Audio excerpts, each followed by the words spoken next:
एकादशी व्रत क्यों रखना चाहिए? एक साधारण से अर्थ है, हम आपको समझाते हैं।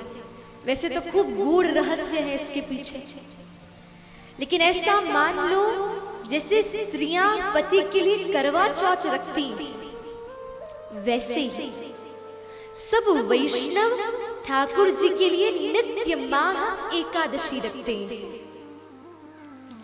देने के लिए हमारे पास ठाकुर जी को कुछ नहीं है, हम क्या दे सकते हैं? सर्वस्व तो ठाकुर जी का है, लेकिन जो हमें सबसे अधिक प्रिय है, हमारी आयु।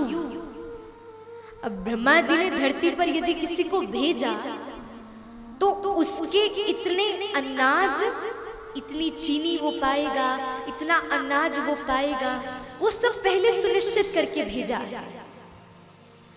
उस बोरी से वो एक अधिक बोरी भी नहीं पाएगा जितना सुनिश्चित है।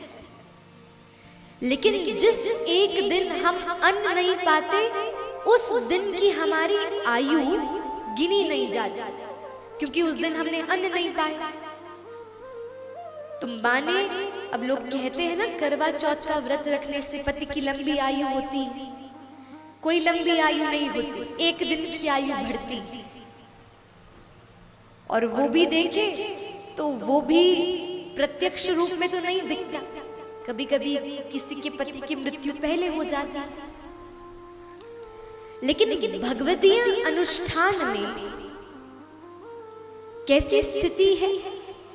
बोले जिस दिन हम एकादशी रखते हैं और जिस दिन हम अन्न नहीं पाते, उस दिन की आयु का शेष हो जाती है, उस दिन की आयु बच जाती है। और तब वैष्णव जो से सबसे प्रिय है, उसकी आयु वो पूर्णतया ठाकुर जी के चरणों में समर्पित कर देता है कि हे नाथ, मेरे पास तो देने के लिए कुछ नहीं, लेकिन कुछ विशेष है तो वो मेरी आयु। इसलिए भक्तजन एकादशी का व्रत रखते हैं। इसलिए हम सबको भी विशेष रूप से एकादशी का व्रत रखना चाहिए।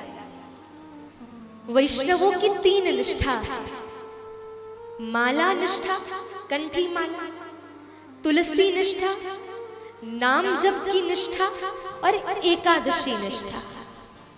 ये 3 निष्ठाएं, इनको निश्चित रूप से जीवन में करना प्रारंभ कर दो तो उसकी गिनती वैष्णवता में होगी।